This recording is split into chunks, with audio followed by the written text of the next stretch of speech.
되기 때문에 어쩔 수 없이 여기에 주거를 할 수밖에 없는 상황이잖아요. 그럼 여기 들어와야 되는 거예요. 근데 입주가 안 된대. 야, 이건 정말 할 수 없이 저희가 아파트 월세를 얻었습니다. 뭐가 와요? 또 입주가 지연이 된대. 야, 입주 지연 사유도 정말. 네, 여러분 안녕하세요. 자, 오늘부터 여러분들하고 나눌 얘기는 저의 아주 슬픈 이야기, 아픈 이야기입니다. 아픈 이 스토리.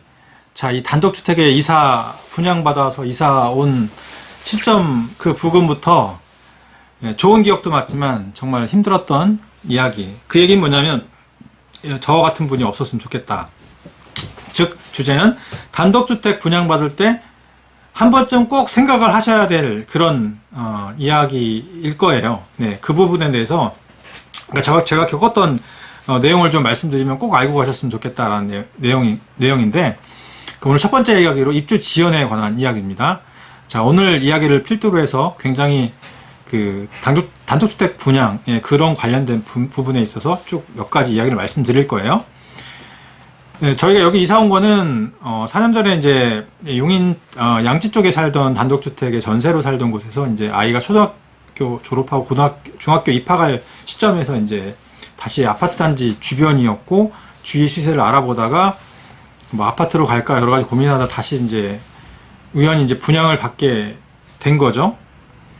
분양을 받게 됐는데 바로 접근성도 좋고 굉장히 이제 저렴한 분양가였고 상대적으로 접근성이 너무 좋기 때문에 바로 아파트 단지 부근이기 때문에 일반 뭐 외곽에 있는 전원주택 이런 것하고는 좀 차원이 다르고 73세대를 분양을 하는 거니까 뭐 단지로 되어 있을 거라고 당연히 생각을 하고 뭐 이렇게 뭐 경비 시스템도 있고 단지화되어 있을 거라고 생각을 했어요. 근데 받아보니까 완전 단지화는커녕 개별 주택처럼 취급을 하는 상황이었고요.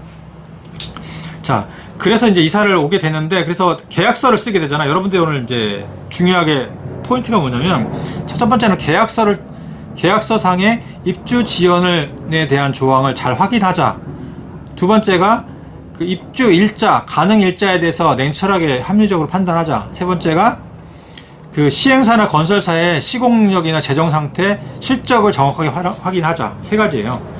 오늘 입주 지연과 관련돼서 드리고 싶은 이야기가 첫 번째로 계약서는 사실 저희 그게 무슨 크게 뭐 문제가 있을까. 아파트 계약할 때도 뭐 크게 뭐 상황은 하긴 하지만 정말 디테일하게 확인 안 하잖아요. 근데 이 단독주택 등 특히 계약서 할 때 정확하게 잘 확인하셔야 되고 특히 입주 지연에 관한 배상과 관련된 지체보상금과 관련된 규정이라든지 어떤 조건, 조항들을 정확하게 확인하시고 알고 계셔야 된다는 거죠. 일단 일반적으로는 잘 확인을 안 하게 되니까 좀 그 부분을 좀 말씀드리고 싶고요. 그 다음에 두 번째가 그 입주 가능한 날짜. 이게 지어지기 전에 분양을 하는 거기 때문에 사실은 굉장히 리스크가 커요.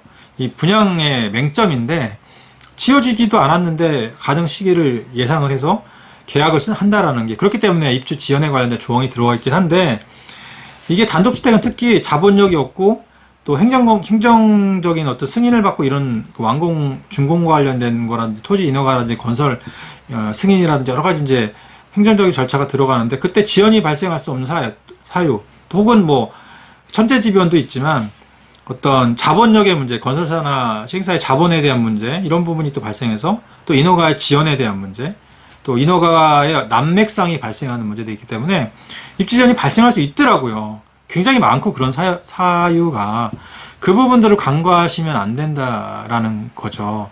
근데 그 부분을 꼭 그렇기 때문에 날짜, 입주 가능한 날짜에 대해서 합리적으로 정말 판단을 좀 여유롭게 하시고 그게 안 됐을 때의 내용에 대해서 정확하게 좀 확인을 하셔야 된다. 세 번째가 이 시행사 건설사의 능력인데 첫 번째는 시공이나 이런 그런 경험이 있느냐. 여기 시행사는 여기를 분양을 하기 위해서 급조해서 시행사 경험이 전혀 없는 애들이 시행을 한 거예요. 이거를 분양하기 위해서. 정말, 좀 경험이 없겠죠. 그 다음에 이 건설사도 일반 건축을 하던 상가나 이런 걸 작은 건축물을 지었던 데기 때문에 이런 단독주택을 지어본 경험은 없는 거예요. 그렇기 때문에 정말 창의적이고 정말 원하는 대로 뭔가를 지을 수 있는 그런 마인드가 없는 그런 회사였던 거죠.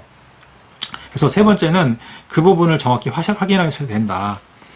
그래서 결국은 이러한 문제점들을 가지고 있는 확인이 잘 안 된 이런 문제점 있는 회사들이 분양하라고 건설을 했기 때문에 저희가 입주를 3번이나 이사를 1년에 3번 할 수밖에 없는 그런 상황을 저희가 맞닥뜨리게 된 겁니다.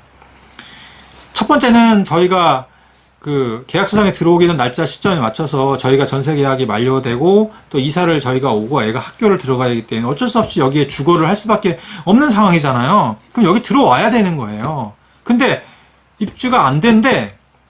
야, 이건 정말 할 수 없이 저희가 아파트 월세를 얻었습니다. 덕분에 좋은 아파트에 월세로 살아봤어요. 6개월인가 살았는데 또 2차 통보가 와요. 또 입주가 지연이 된대.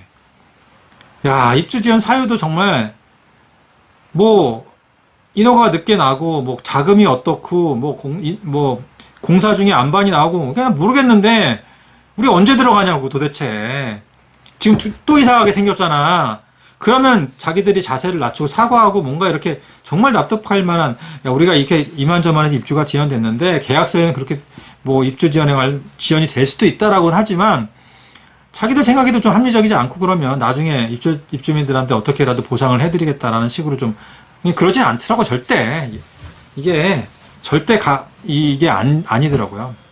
그래서 저희는 어쩔 수 없이 야, 돌아가는 상황을 보니 언제 이게 완공이 될지 모르는 거예요.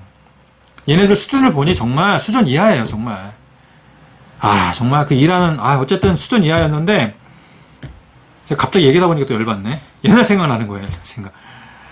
얘네들은 그래서 저희는 어쩔 수 없이 집을 샀어요. 그냥 아파트를. 언제 그냥 우리가 완공돼서 들어갈 때쯤 팔면 되니까 방법이 없었어요. 그래서 샀는데 자 복비 들어가죠. 이삿짐 센터 비용 들어가죠. 스트레스 엄청 받죠. 그리고 나서 1년 가까이 됐을 때 저희가 완공이 됐다고 여기 들어온 거예요. 1년에 이사를 3번 했잖아요. 3번. 1년에 이사 3번 해보신 분 계세요? 혹시? 단독주택 이거 분양받는다고 여기서 무슨 부구 영화를 누린다고 진짜 1년에 이사를 3번씩 오면서 그 개고생을 해가면서 정말 여러분들은 정말 그런 상황에 안 맞닥뜨리시려면 잘 확인하고 잘 판단하셔야 된다라는 이야기를 오늘 시작을 드린 거예요. 그래서 그 다음에 또 계속 이야기들이 이제 일어났는데 이것 때문에 저희가 작년에 소송했습니다. 입주 지연은 우리가 이길 수 있다.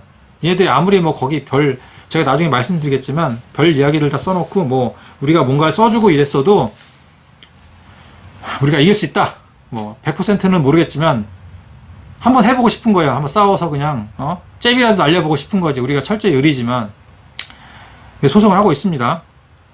그래서 저희는 그래도 다행인 편인다고 하더라고요. 단독주택 분양받을 때 이게 하다가 부도가 나는 경우도 많고 뭐 돈이 묶이는 경우도 있고 뭐 그런 경우가 많다고 하더라고요. 예. 그래서 그거를 감사하게 생각을 해야 되는 건지 그렇게 생각한 적도 있는데 자 오늘은 첫 번째 이야기를 드렸고요. 입주 지원에 관련해서 자 그 다음에 펼쳐질 이야기들이 굉장히 좀 많아요. 좀 한 대여섯 가지 이상 되는데 좀 주제별로 말씀을 드려볼게요. 여러분들 꼭 이거 알고 가셔야 됩니다.